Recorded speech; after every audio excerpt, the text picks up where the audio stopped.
बहुत आराम से पाजी, लड़खड़ाने की जरूरत नहीं है।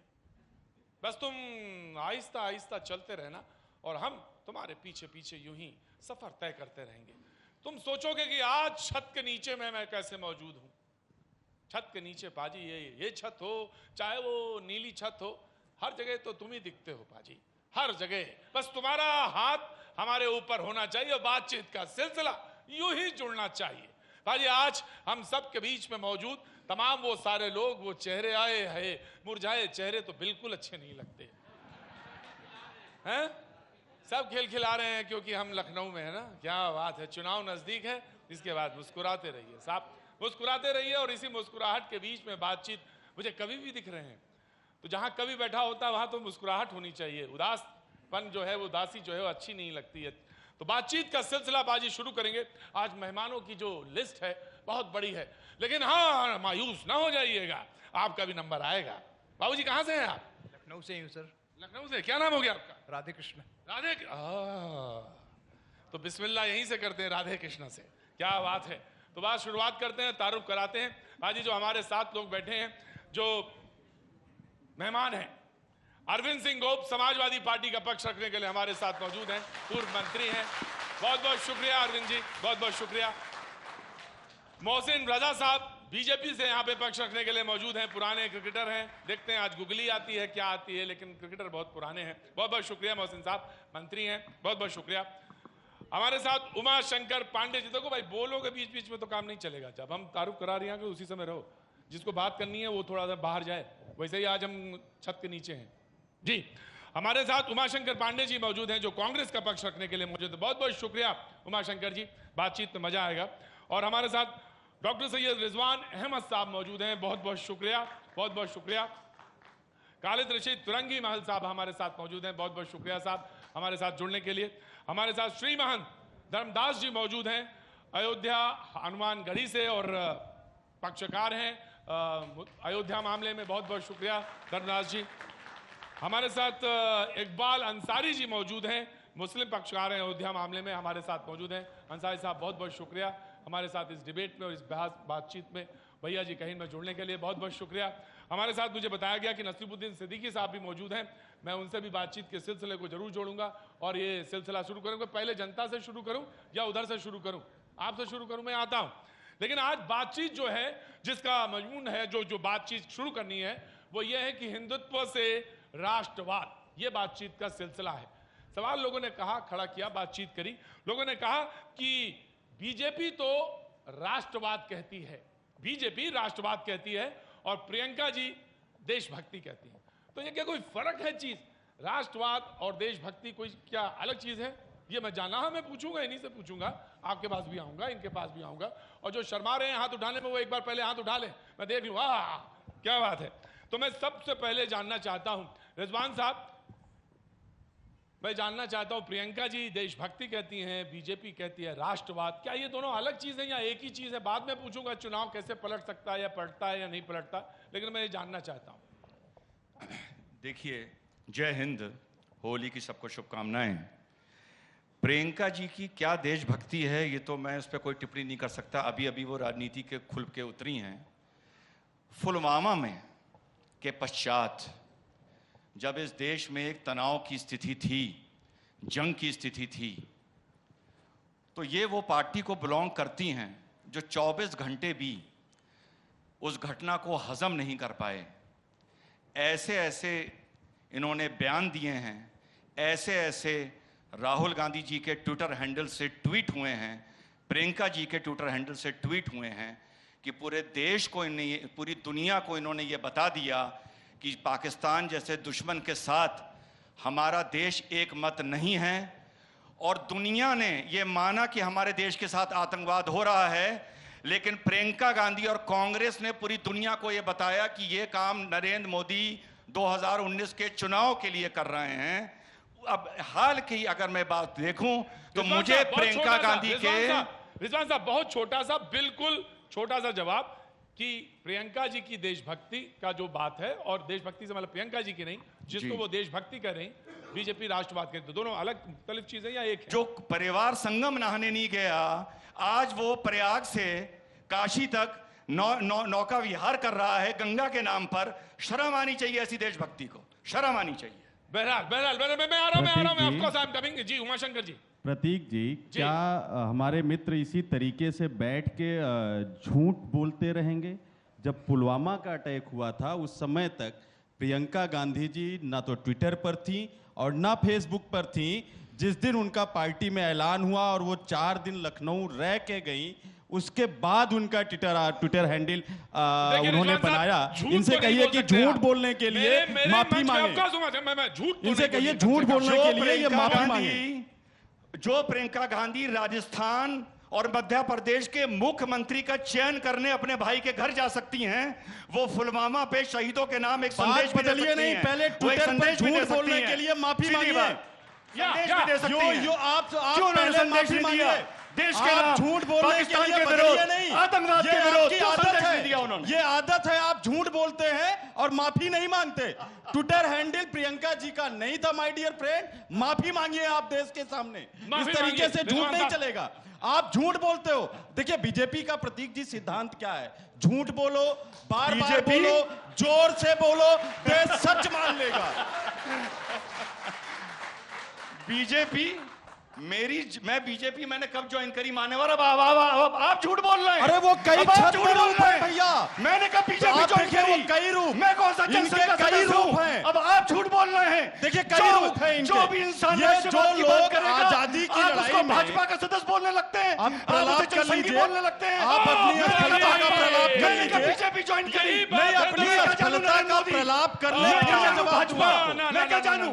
आप प्रलाप कर ले, आप बिल्कुल असफलता का प्रलाप करें, आपको अधिकार है। झूठ बोल रहे हैं। लोकतंत्र अधिकार देता है आपको। मुझसे आप बिल्कुल प्रलाप करें, भाजपा ज्वाइन करी है।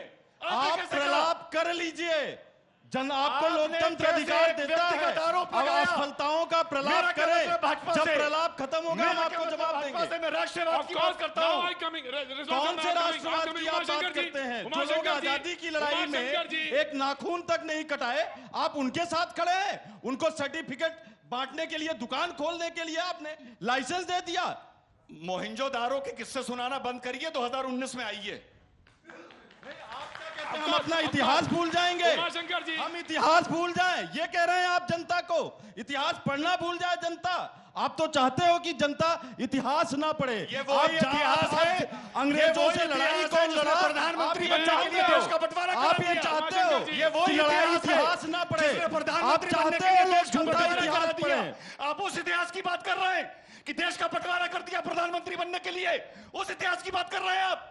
हम उस इतिहास की बात कर रहे हैं जिसमें कांग्रेस के लोग हंसते हंसते जेल में भी गए। पंडित जवाहरलाल नेहरू जी 1920 से लेकर 1940 तक तो फिर 10 साल जेल में रहे। 10 साल जेल में रहे। आप अपना बता दो, नाम बता दीजिए। आप गलत प्रतीक जी मैं चुनौती दे रहा हूं। भारतीय जनता पार्टी के लोग, आरएसएस के लोग अपने एक शहीद का नाम बता दें, एक व्यक्ति का नाम बता दें जो जेल में रहे। मैं बता सकता हूं इनका इतिहास। कर रहे हैं आप रिजवान अहमद से भाजपा और आरएसएस की बात कर क्यों रहे हैं?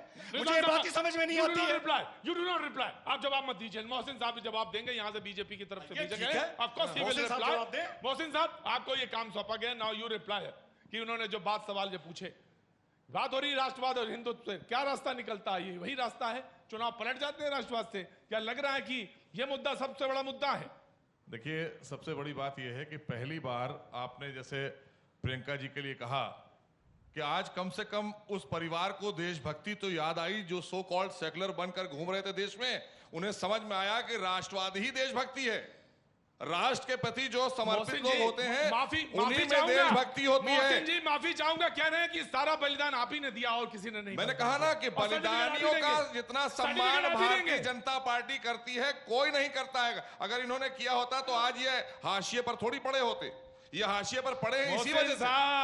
मोहसिन साहब ये मत कहिए, ये तो जनता है, तय वही करेगी हाशिया। तो मैं तो जनता के बीच में हूं और हाशिया कहां खत्म होता है? प्रतीक, हम जनता के बीच में जा चुके हैं, हमें कोई चिंता नहीं है। फैसला जनता को करना है। जिनको परेशानी है वो घूम रहे हैं। मैंने तो कहा कि आप देखिए, गंगा हमेशा पाप धोने के लिए होती है, पाप ढोने के लिए नहीं होती है।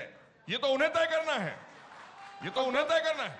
ऑफ कोर्स हाँ मैं आ रहा हूं, बिल्कुल।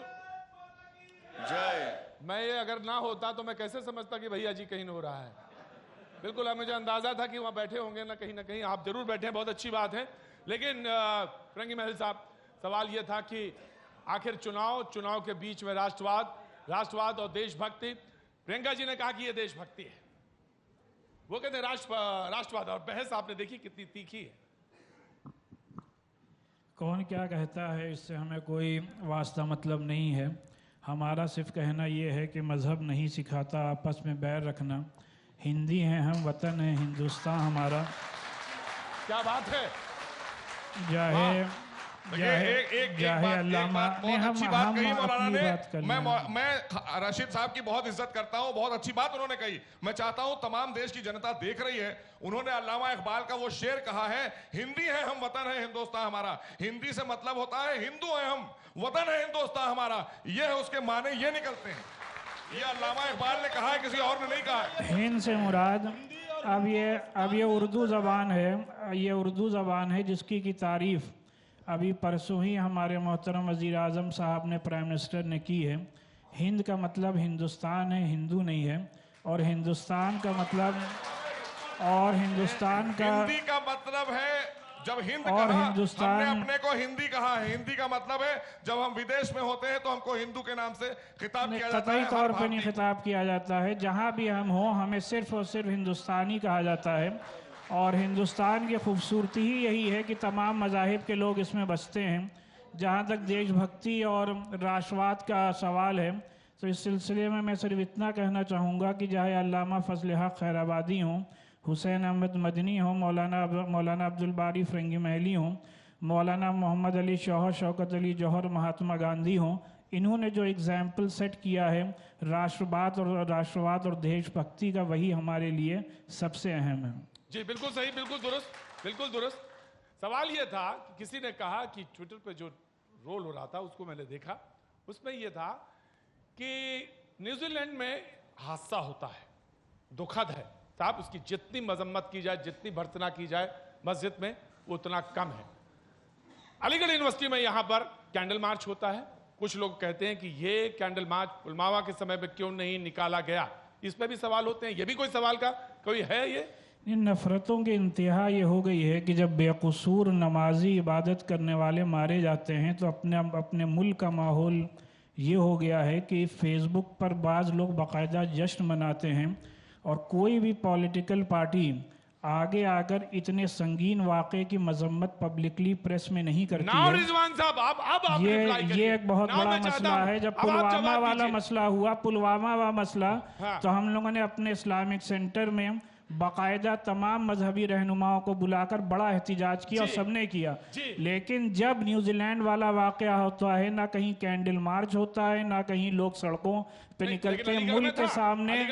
मुल्क के सामने ये बड़ा सवाल है कि मुसलमान मारे जाएं तो वो मौत नहीं है, मुसलमान मारे जाएं तो वो मौत नहीं है। और हम कहते हैं कि ये जनतंत्र है, लोकतंत्र है, और सबसे बड़ा है ये है लोकतंत्र। तो मैं आ रहा हूं आपका, इसके बाद आप ही के पास आएंगे। भाई थोड़ा सा सब्र से मेरी सुन लीजिएगा, 30 सेकंड। मौलाना साहब भी सुन ले और बैठे यहाँ देश भी सुन ले। पहले कड़वी बात से शुरू करूंगा, रिएक्शन ना दीजिएगा। क्या पहली बार है जब मस्जिद में मुसलमान मारा गया है?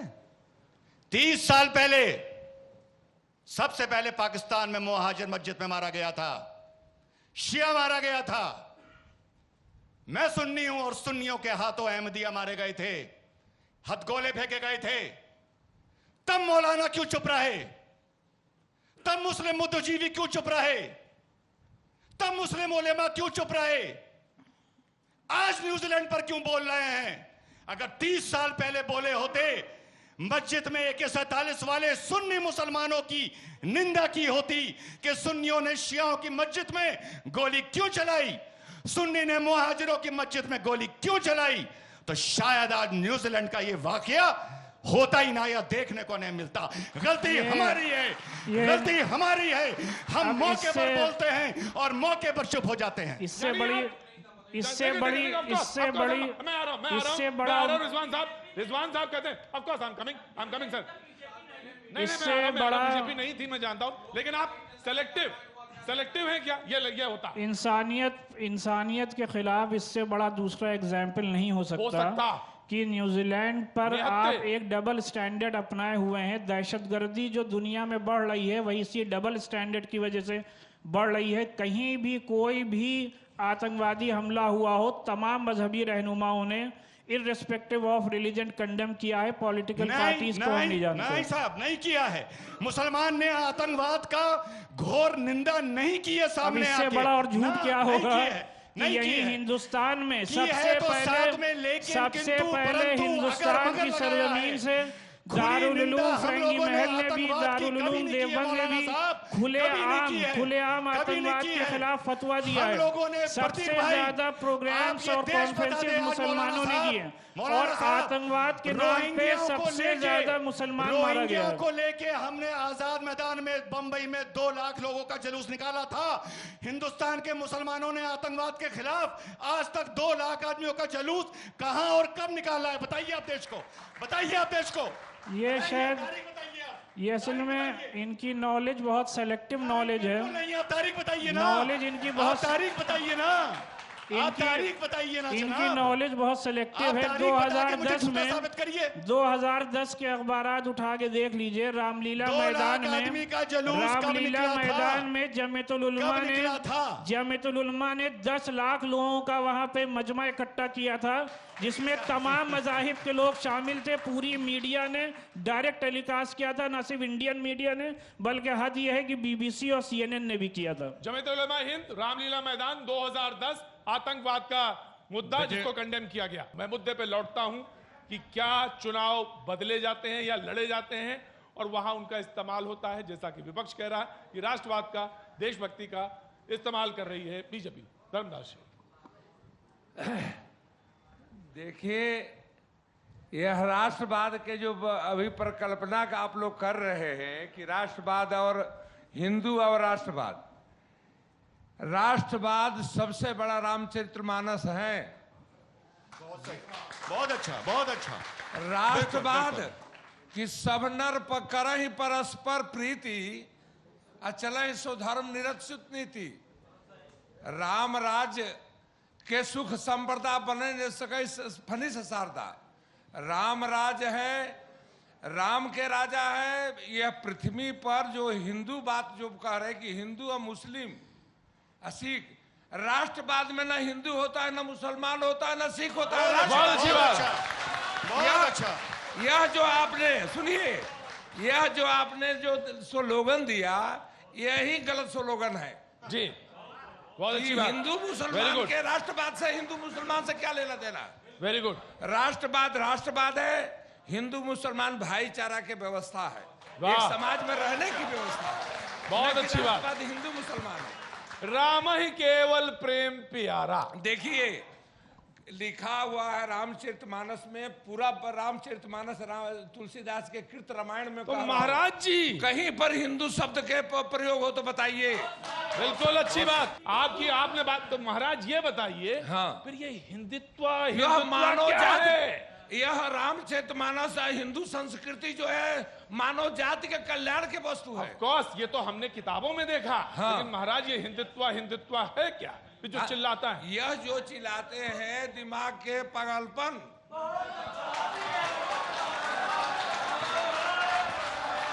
राष्ट्रवाद सुनिए, राष्ट्रवाद जो है वही हिंदू शब्द है।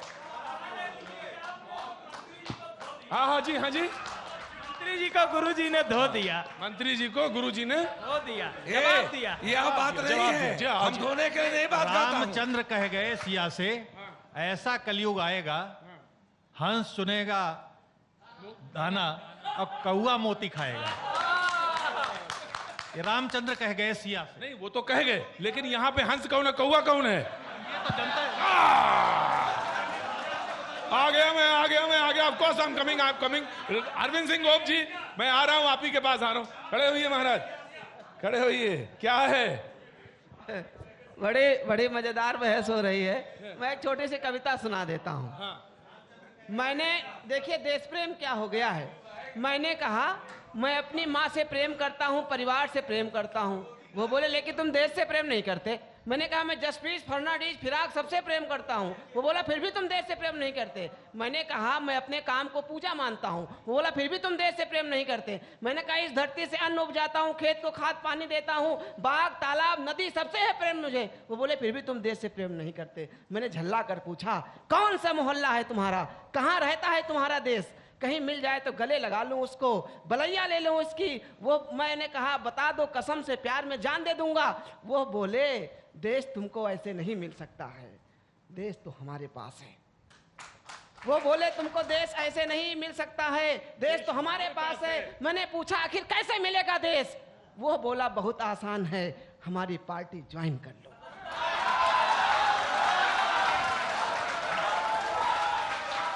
वाह गुरु, तुम भी निकल लिए वही रास्ते पे हैं? पार्टी ज्वाइन करवाने लगे हैं? पार्टी ज्वाइन कर लो और उसके बाद तुमने दुनिया भर के जो प्रेम बताए हैं उसे करने की जरूरत ही नहीं पड़ेगी। मेरी अबे आ गया पाजी, आपके बगैर तो मेरा प्रोग्राम ही नहीं होता। आगे आओ, थोड़ा तुम चलो, थोड़ा हम चले, आहिस्ता से तुम खिसको, आहिस्ता से हम खिसके। अब आ गया of course I am coming. मैं यहाँ आदरणीय अरविंद सिंह गोप जी बैठे हुए हैं, मैं उनसे क्वेश्चन पूछना चाहता हूँ कि आपकी सरकार ने इतना सारा काम किया है लखनऊ में, ऐसा क्या करना था कि आप 2014 और 2017 के चुनाव हार गए? विकास करने के बाद भी हार गए। 2004 का मैं अडवाणी जी का भी बात याद है कि आप अच्छे काम करें उसके बाद भी विकास करें, लेकिन उसके बाद भी चुनाव हार जाएं, उसके भी कारण होते हैं। ठीक जी, मैं बड़ी देर से सबको सुन रहा था। वाह। और खासकर हमारी आपसे भी प्रार्थना है पत्रकार मित्रों से जी कि हिंदुस्तान में जो 1.25 लाख हिंदुस्तानी है, हाँ, जिसकी रगों में हिंदुस्तान का खून दौड़ता है जी, उसको किसी से इस बात की सर्टिफिकेट जरूरत नहीं कि हम राष्ट्रवादी हैं कि नहीं हैं। ये बड़ा दुर्भाग्य का विषय है। हाँ। मैं उन नेताओं से भी हाथ जोड़ के माफी मांगता हूं कि भाई को भाई के साथ रहने दो, भाई को भाई से अलग मत करो। ये वो हिंदुस्तान है, अगर हमारी पड़ोसी दुआ सलाम बंद होती तो ईद के दिन हम उससे गले मिलते हैं, उसकी सवई खाते हैं, और होली के दिन वो हमसे गले मिलकर हमें अबीर गुलाल लगाता है। क्या बात है। केवल वोट के लिए हम हिंदुस्तानी हैं कि नहीं हैं, हम राष्ट्रभक्त हैं कि नहीं हैं, ये पूरा दुनिया देख रही है। और इस टाइप बहस से हिंदुस्तान का कोई बहुत ग्राफ नहीं बढ़ रहा है। बात हिंदुस्तान की होनी चाहिए, हिंदू मुसलमान की, हिंदुस्तान की बात होनी चाहिए, जहां चाहे हिंदू हो, चाहे सिख हो, चाहे मुसलमान हो, असली बात समाजवाद की होनी चाहिए।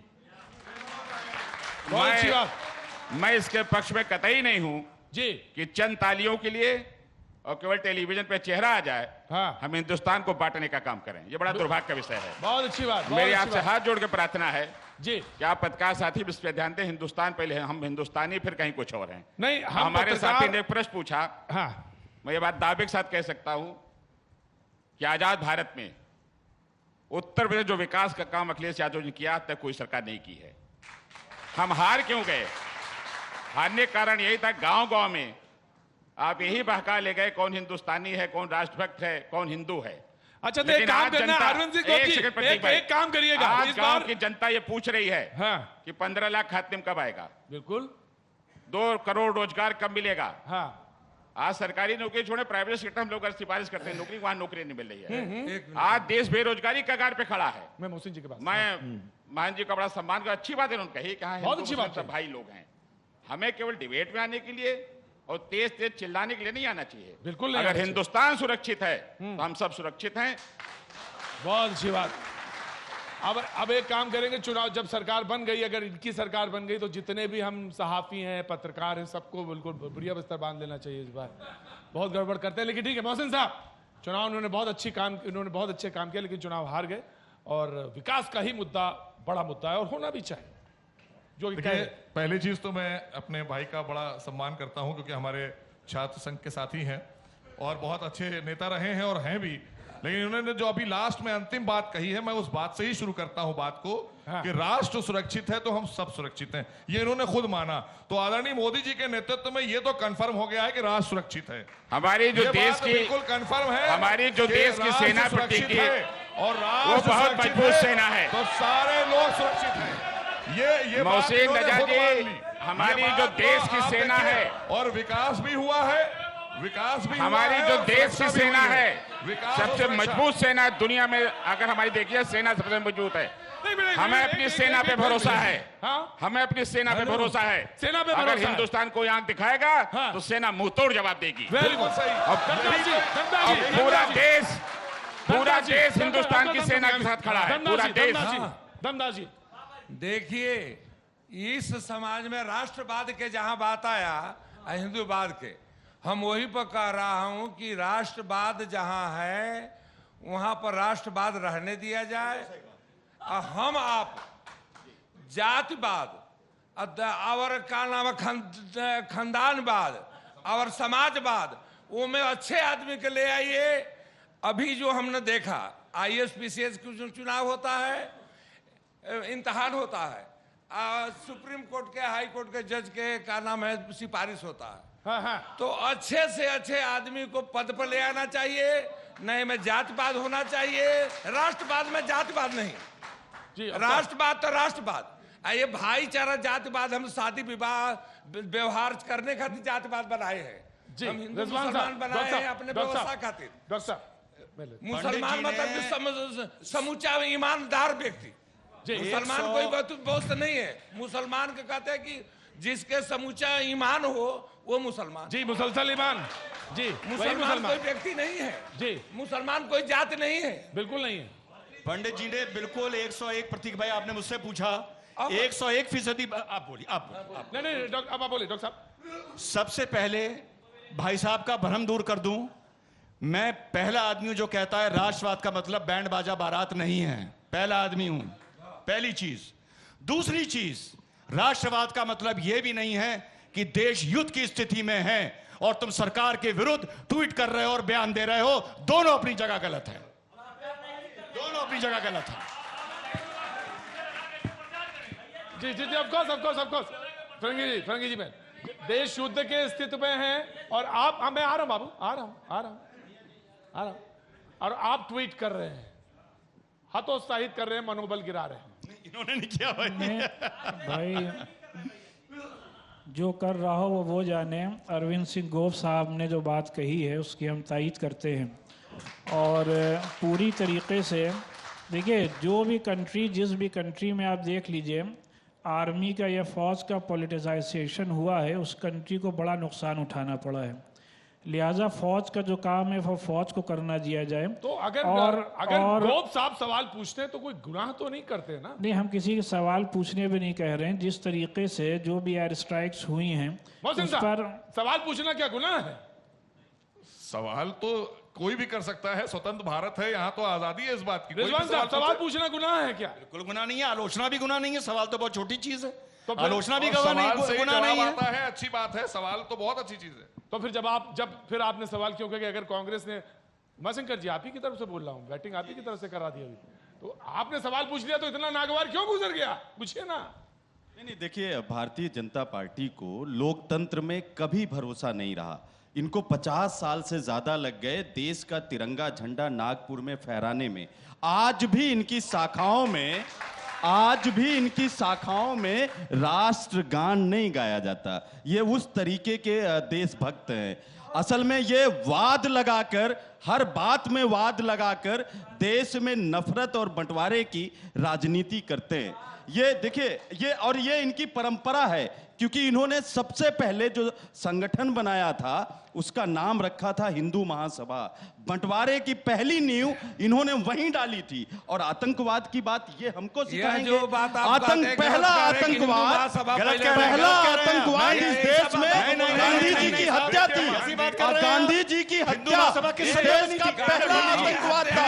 पहला आतंकवाद इस देश में गांधी जी की हत्या थी। हिंदू महासभा किस सन में बनी थी? लोगों ने, अरे हिंदू महासभा किस सन में बनी थी? सन बताइए। आप किसकी बात कर रहे हैं? हिंदू महासभा किस सन में बनी थी? आप हमारा परीक्षा मत किस सन में बनी थी? आप हमारी परीक्षा मत लीजिए। बनी थी देश का आप 1916 में, और मुस्लिम लीग 1906 में बनी थी। आप सुन लीजिए, मुस्लिम लीग 1906 में बनी थी। और उनके साथ बंगाल में बैठकर किसने सरकार बनाई थी? आप झूठ बोल रहे हैं। मैं झूठ नहीं बोल रहा हूँ। बंगाल प्रांत में देखिए भारतीय जनता पार्टी बनने के 10 साल बाद हिंदू महासभा बनी थी, 1925 में आरएसएस बनी थी। आप चिल्लाइए नहीं, पहले मेरी बात सुन लीजिए। 1925 में जब से आरएसएस बनी है तब से उसका एक ही काम रहा है, ये कहते हैं ये सांस्कृतिक विरासत को लेके आगे चलते हैं, लेकिन बंटवारे के अलावा आरएसएस ने कब क्या किया?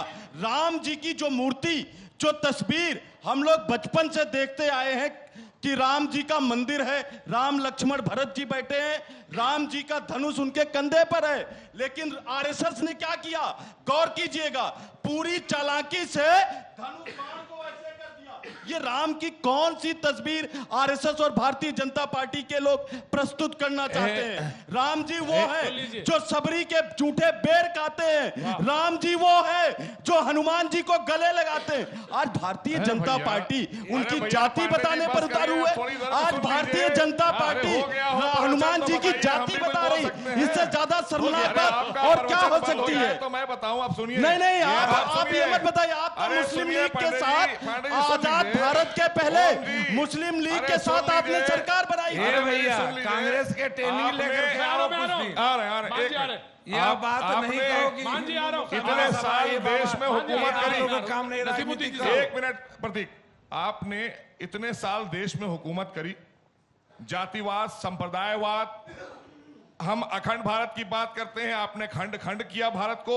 आप किस मुंह से बात कर रहे हैं? क्या बताना चाहते हैं आप? सबसे ज्यादा तो ये बीज आपका बोया हुआ है।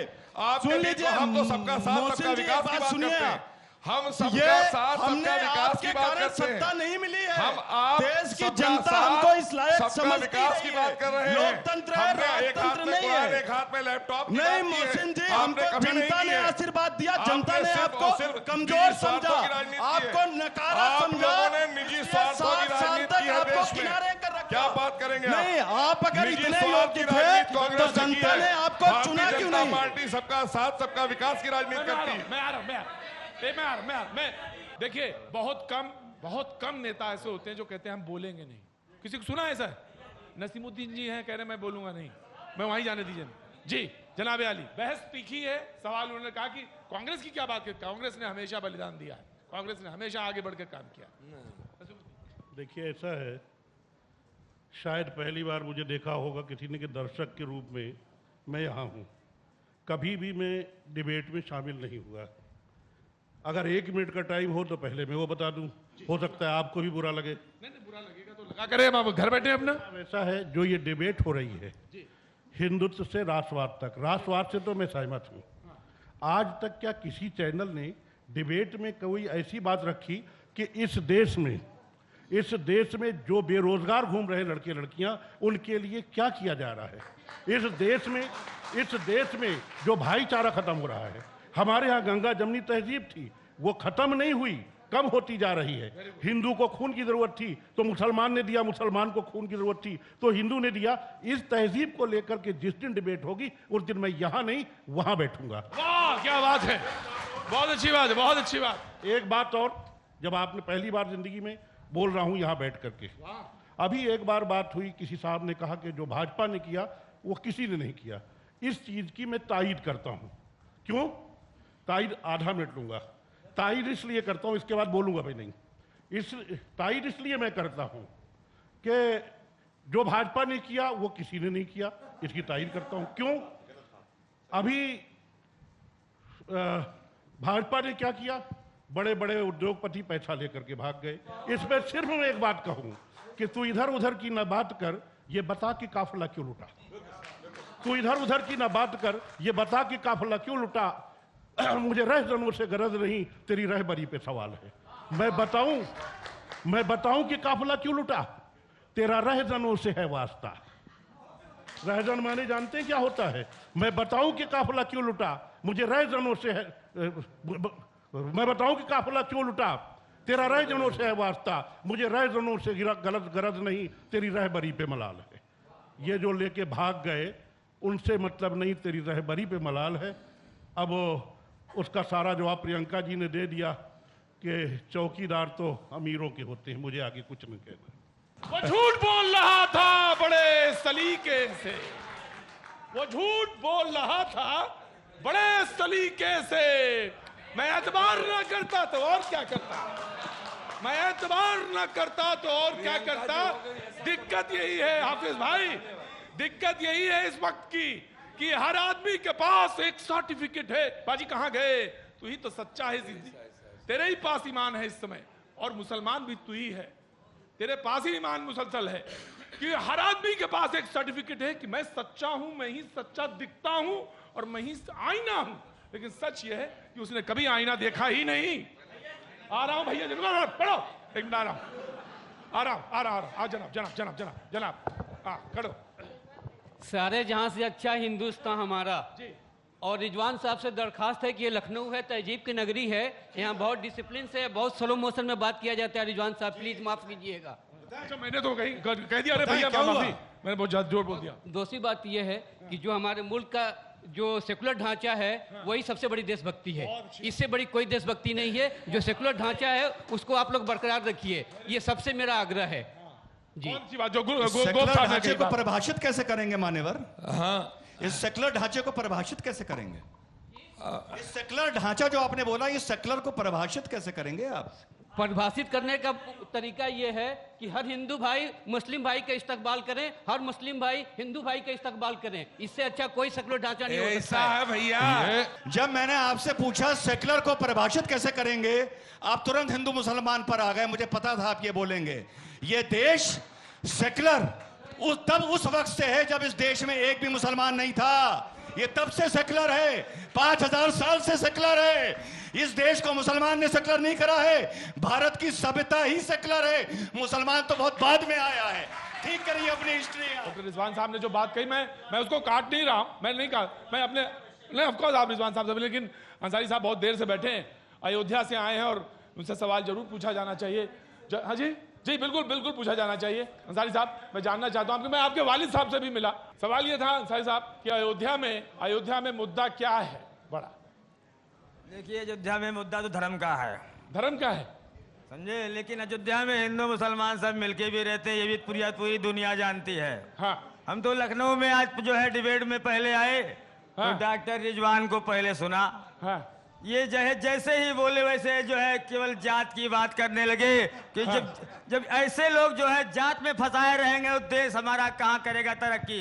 हिंदू मुसलमान देश में मैंने फैलाई है, हिंदू और मुसलमान। बहुत देर से मैं देख रहा था कि इनको डॉक्टर किसी ने बना दिया और इनको ही चला जाए तो गुर्दा बेच लेंगे।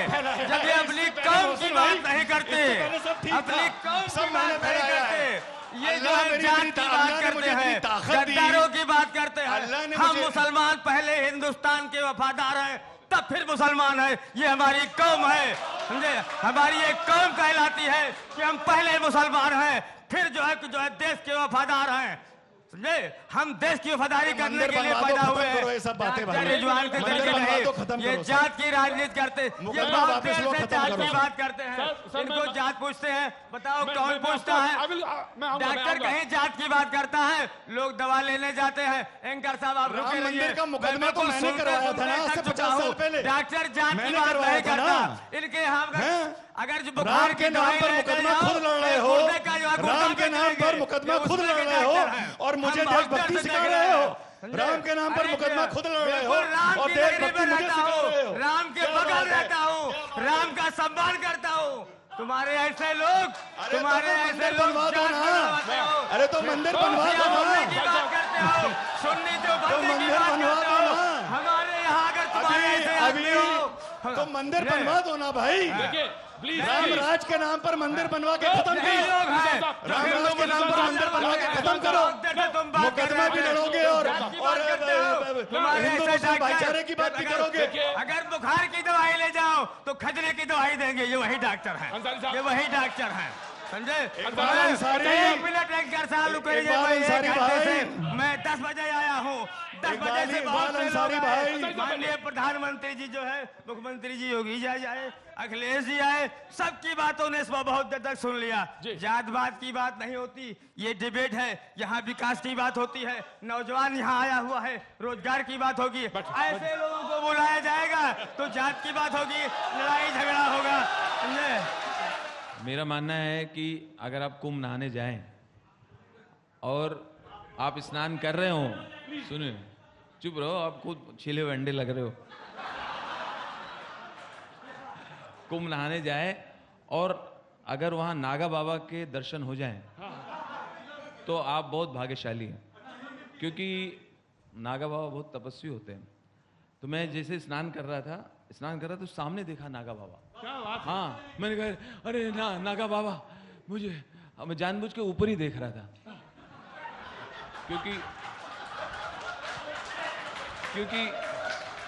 क्योंकि ये था मन में कि कौन डायरेक्ट देखे।